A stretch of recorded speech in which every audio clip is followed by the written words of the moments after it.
Aku ingin memiliki hati yang sepertimu. Aku rindu mengasihi seperti kau mengasihiku. Biar ku memuliakan namamu seumur hidupku dan mengasihimu hari ini lebih dari yang lalu. Biar ku menyenangkan hatimu sepanjang hayatku. Yesus, ku cinta selamanya.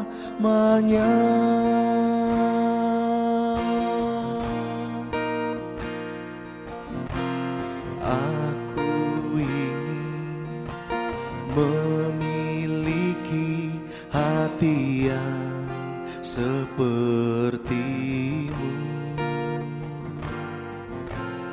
Aku rindu mengasihi seperti kau mengasihiku. Biar ku memuliakan namamu seumur hidupku dan mengasihimu hari ini lebih dari yang lalu. Biar ku menyenangkan hatimu sepanjang hayatku. Yesus, ku cinta selamanya.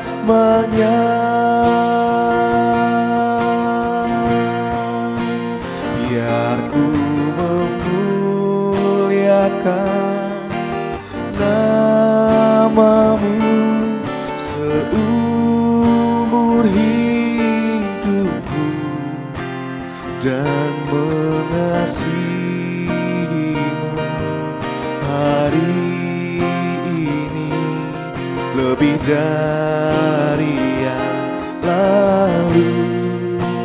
Biar ku menyenangkan hatimu sepanjang hayatku.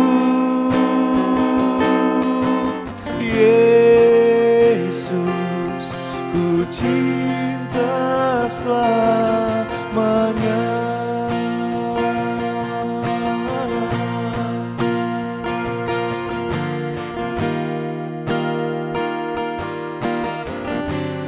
Kami cinta kepadamu,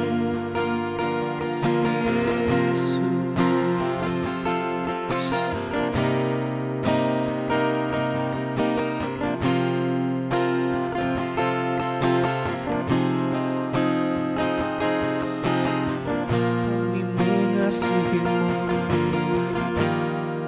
Tuhan.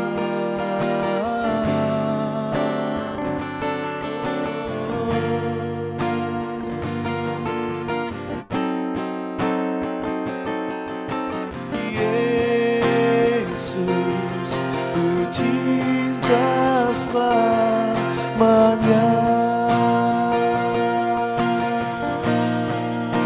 Biar ku memuliakan namamu seumur hidupku dan mengasihimu hari lebih dari yang lalu. Biar ku menyenangkan hatimu sepanjang hayatku. Yesus, ku cinta selamanya.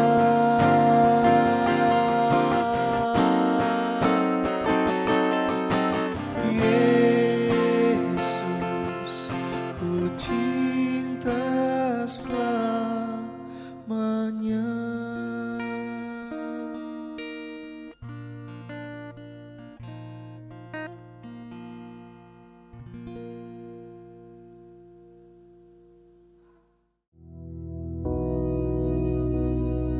Bapa kami yang di surga, dikuduskanlah namamu, datanglah kerajaanmu, jadilah kehendak-Mu di bumi seperti di surga. Berikanlah kami pada hari ini makanan kami yang secukupnya, dan ampunilah kami akan kesalahan kami, seperti kami juga mengampuni orang yang bersalah kepada kami. Dan janganlah membawa kami ke dalam pencobaan, tetapi lepaskanlah kami daripada yang jahat.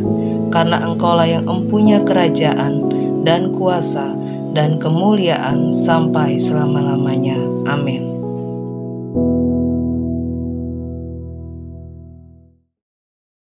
Shalom, selamat pagi. Bersukacita pagi hari ini. Puji nama Tuhan. Mari sama-sama kita akan buka dalam 1 Korintus pasal 3. Kita akan baca ayat yang ke-6 sampai 9. Demikianlah firman Tuhan, saudara. Aku menanam, Apolos menyiram, tetapi Allah yang memberi pertumbuhan. Karena itu yang penting bukanlah yang menanam atau yang menyiram, melainkan Allah yang memberi pertumbuhan. Baik yang menanam maupun yang menyiram adalah sama, dan masing-masing akan menerima upahnya sesuai dengan pekerjaannya sendiri. Karena kami adalah kawan sekerja Allah. Kamu adalah ladang Allah, bangunan Allah. Puji nama Tuhan. Sampai di sini pembacaan kita, saudara. Hari ini kita sama-sama menyaksikan kebenaran firman Tuhan yang mengajarkan bahwa kehidupan kita di dunia ini tidak bisa apabila hanya berjalan satu roda saja. Dikatakan dalam ayat yang ke-9 bahwa kita ini rekan sekerja Allah. Allah bekerja, kita juga bekerja. Dan dalam hal ini, dalam surat 1 Korintus 3 ini, dikatakan bahwa aku menanam, Paulus menanam, Apolos menyiram, bekerja, melakukan bagiannya. Melakukan bagiannya. Bagian kita apa? Bersyukur, menghadapi tantangan. Kita mengucap syukur. Dan kemudian mungkin menit berikutnya kita menghadapi tantangan. Itu bagian yang harus kita lakukan. Tapi kita juga harus tahu, saudara, Tuhan tidak pernah meninggalkan bagiannya. Amin. Bahkan seringkali kita yang meninggalkan bagian kita, tapi Tuhan tidak pernah lupa, tidak pernah meninggalkan bagiannya. Buktinya apa? Kalau Tuhan tidak pernah meninggalkan bagiannya. Nah, coba cek kanan kiri saudara.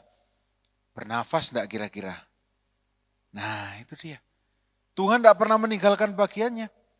Kalau Tuhan masih merencanakan kita untuk kita menikmati mujizat, untuk kita mengalami pertolongan Tuhan, pasti Tuhan akan membuat kita tetap hidup, tetap bernafas. Oleh karena itu, setiap bangun pagi selalu yakinkan diri saudara, loh, aku seiso nafas. Berarti masih ada kesempatan untuk menerima mujizat Tuhan. Amin, saudara. Hidup yang exciting, hidup yang menarik di dalam Tuhan. Bangun pagi, kita masuk hadirat Tuhan dengan mengucapkan syukur. Sepanjang hari kita bersyukur.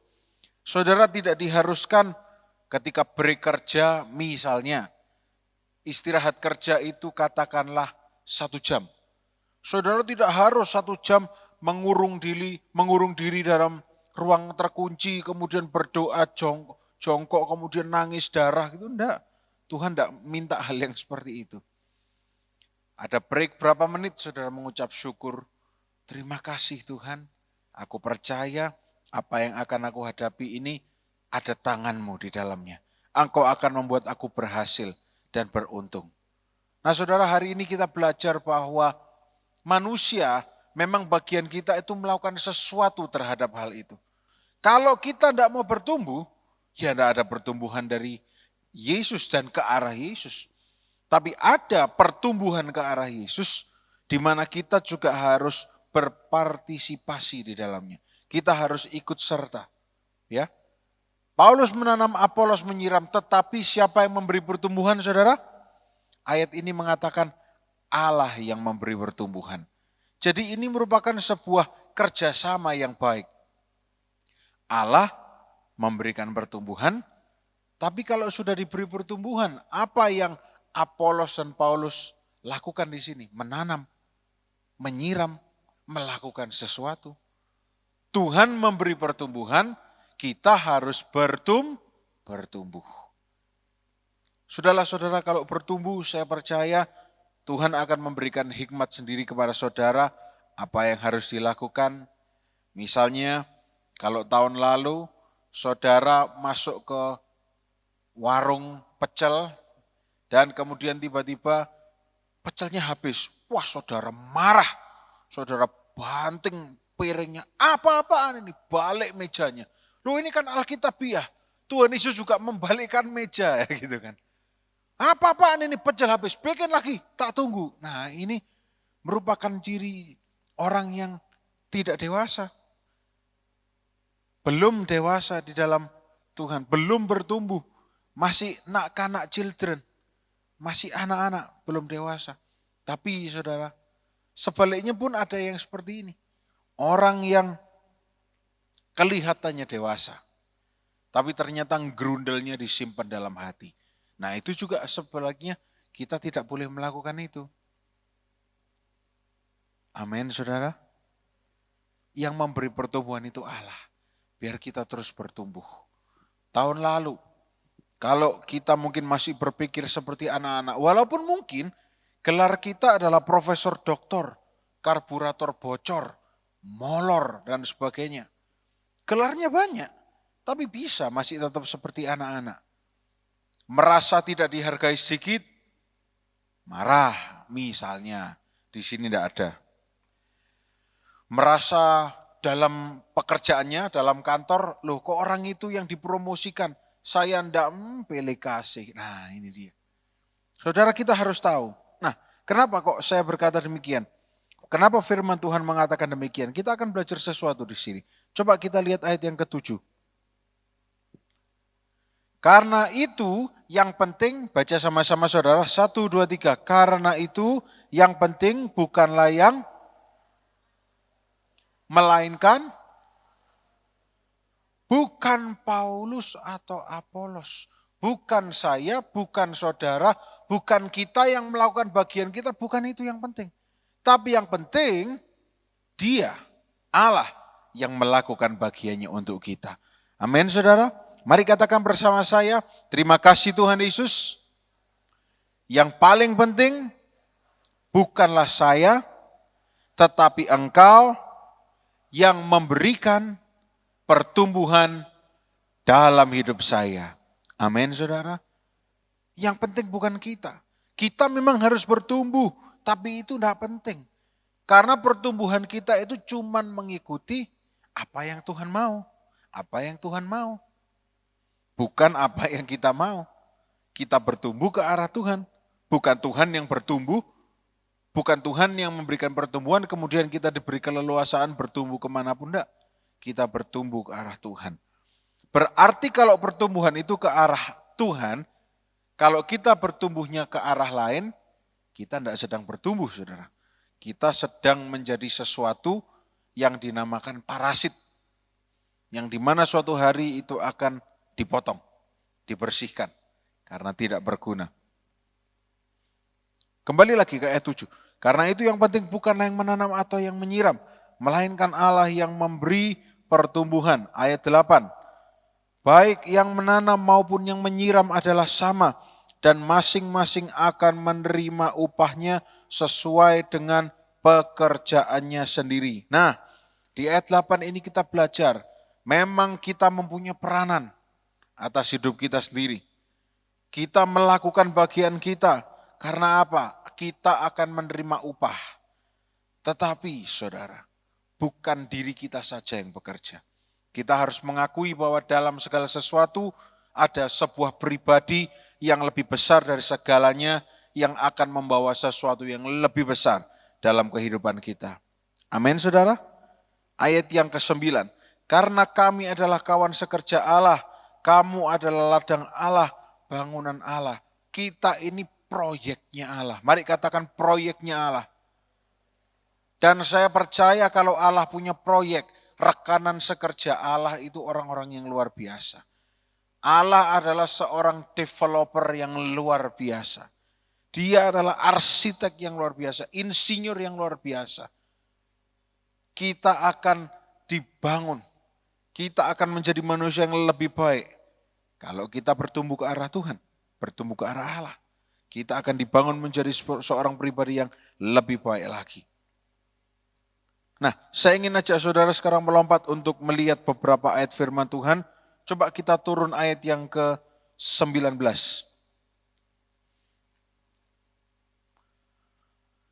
Nah, ayat 19 ini berbicara supaya kita tidak bertumbuh dalam hikmat duniawi. Mari baca ayat 19 bersama-sama saudara. 1, 2, 3. Karena hikmat dunia ini adalah kebodohan bagi Allah. Sebab ada tertulis, ia yang menangkap orang berhikmat dalam kecerdikannya. Amin. Hikmat duniawi. Di dalam bahasa Inggrisnya dikatakan the wisdom of the world is a craft. Tidak ada gunanya, sia-sia. Kepintaran duniawi itu akan berakhir. Tidak ada gunanya. Bukan berarti kita tidak perlu sekolah, bukan. Tapi jangan itu yang menjadi andalan kita. Kepintaran duniawi itu adalah sesuatu yang bisa hilang begitu saja. Kepintaran itu bukan cuma berbicara mengenai otak, saudara. Tapi kepintaran itu juga berbicara mengenai sikap, menghadapi hidup, menghadapi segala hal.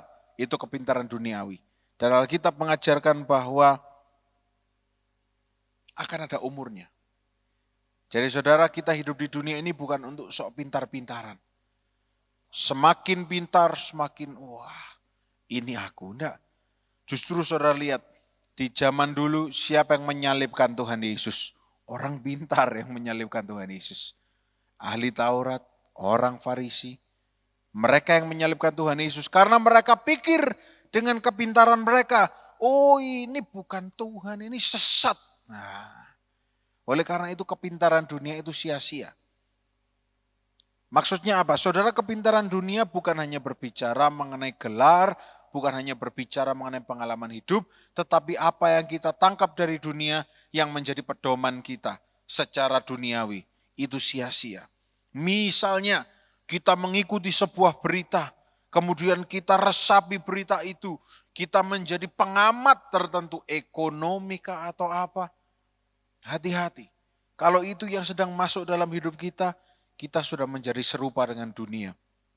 Kita mengerti seluk-beluk kerja dunia, kita pun bisa menipu seperti dunia menipu.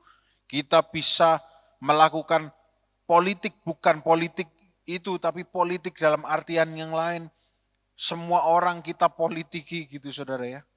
Semua kita tipu-tipu, main tipu-tipu. Nah itu semua sia-sia.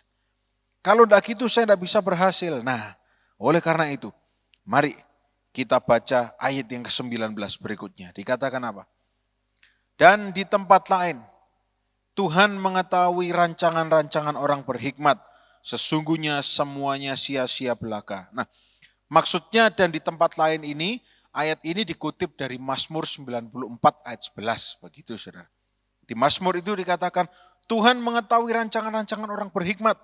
Sesungguhnya semuanya sia-sia belaka. Ada sebuah kalimat dalam bahasa Inggris yang saya senang dan saya ingat Terus saudara, berbunyi seperti ini. If you want to make God laugh, just tell him your plan. Artinya, kalau kamu ingin membuat Tuhan ngakak, kasih tahu aja rencanamu untuk kehidupanmu. Pasti Tuhan akan ngakak. Karena apa? Terlalu simpel rencana kita bagi diri kita. Mungkin kita berencana, aduh saya ingin 5 tahun lagi, ya toko kelontong saya sukses. Ya tambah 1 cabang, ketawa Tuhan. Hei, rencanamu cuma tambah 1 kelontong, rencanaku itu loh 1 pabrik buat kamu. Kalau saudara ingin membuat Tuhan tertawa, ngakak, kepingkal-pingkal, bukan bahagia, bukan. Apa ya saudara? Heran gitu.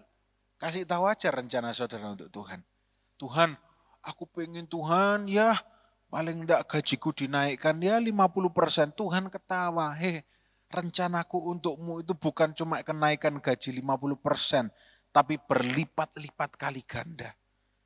Saudara, jadi tidak sia-sia untuk mengalami pendidikan di dalam dunia. Mengenyam pendidikan itu tidak sia-sia.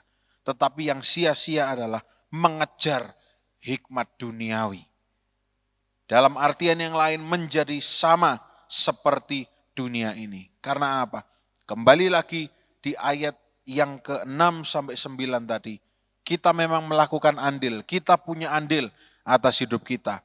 Menyiram, menanam, tapi pertumbuhan itu siapa yang memberi saudara?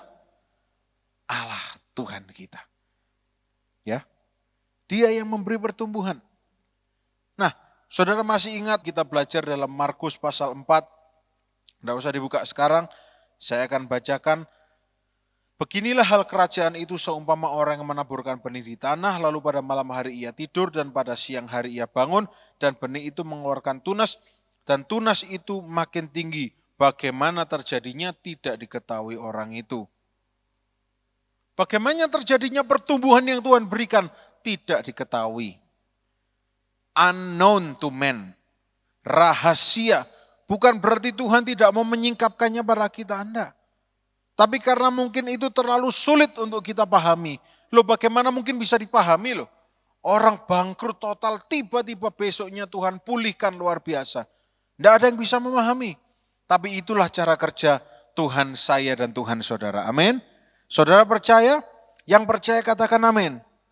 Saya percaya kalau kita memahami firman Tuhan ini, kita menghidupi firman Tuhan ini, setiap hari kita bangun selalu ada saja. Ada apa? Mujizat, bukan masalah. Selalu ada pertolongan Tuhan. Selalu ada hal yang luar biasa terjadi. Kalau Tuhan sudah menginginkan sesuatu, saudara, mau menghindar seperti apapun, selalu akan terjadi atas hidup kita.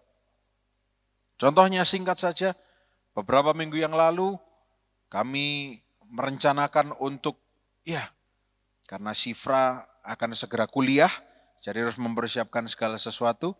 Kami merencanakan akan mengikuti sebuah seminar dan kemudian cari tiket pesawat, wah mahal sekali.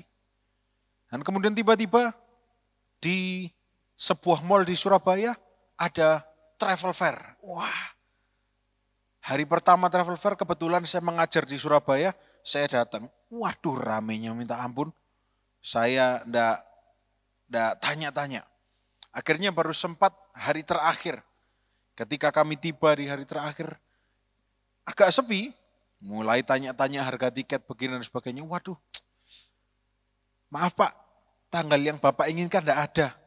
Ada pun mundur beberapa hari tapi tambah 1,5 juta per orang. Waduh, ini, wah kelihatannya tidak jadi seminar ini, tidak jadi berangkat. Ya sudah, akhirnya mundur, tidak cari tiket, akhirnya cari tiket pesawat lain yang murah. Ya ini lebih murah, cuman ya dengan harga yang sama ini kelasnya sangat amat jauh berbeda. Bukan berarti minta pelayanan khusus, enggak.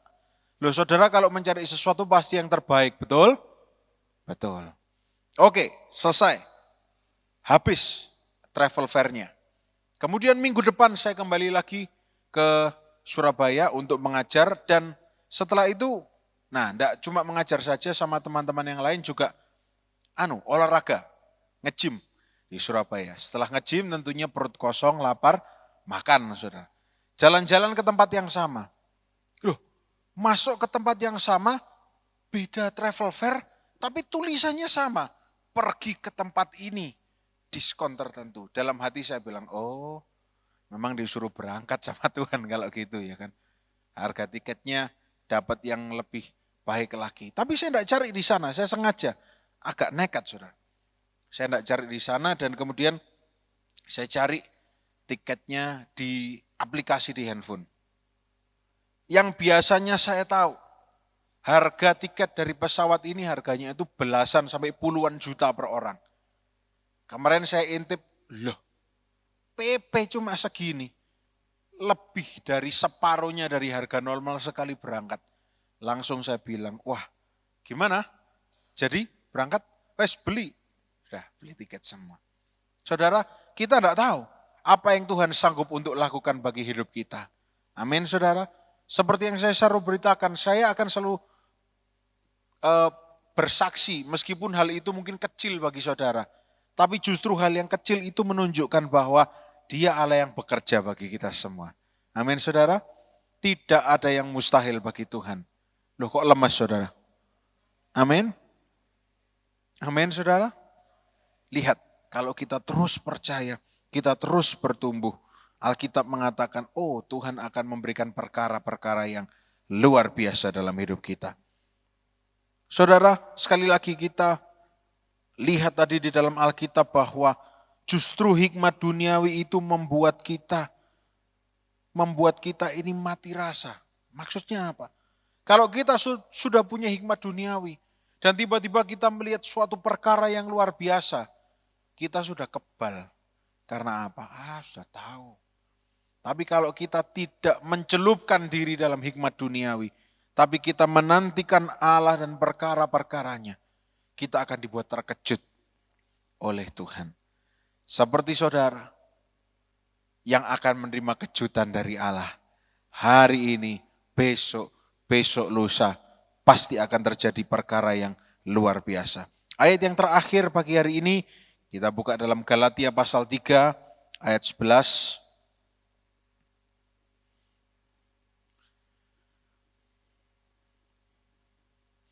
Galatia pasal 3 ayat 11, mari kita baca sama-sama ayat ini. 1, 2, 3. Dan bahwa tidak ada orang yang dibenarkan di hadapan Allah oleh karena melakukan hukum Taurat adalah jelas. Karena apa? Orang yang benar akan hidup oleh iman. Hidup oleh iman artinya punya pegangan, percaya kepada Allah. Bukan hidup karena melihat. Kalau hidup karena melihat tidak mungkin semuanya.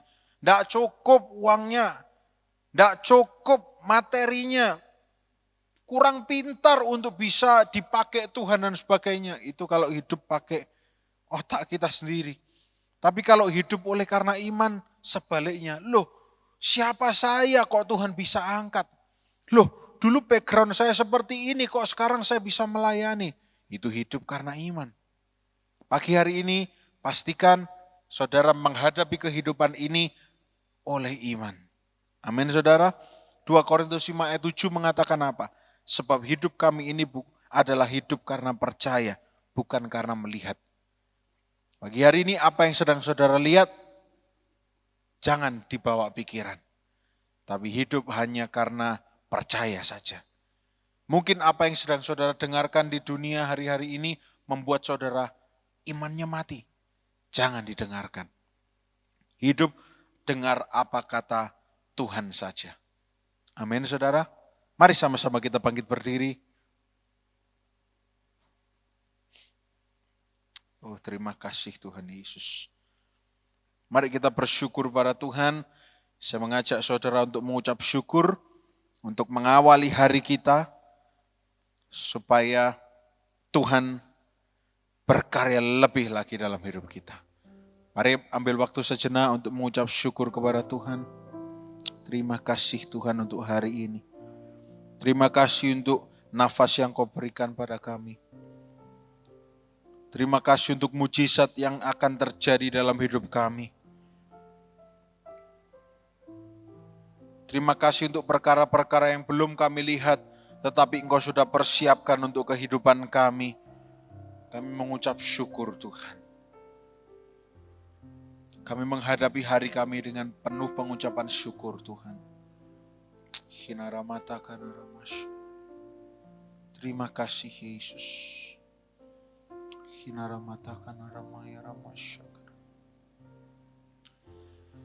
Terima kasih Tuhan Yesus. Dan Tuhan, sebelum kami meninggalkan tempat ini, kami menerima berkat yang daripada-Mu.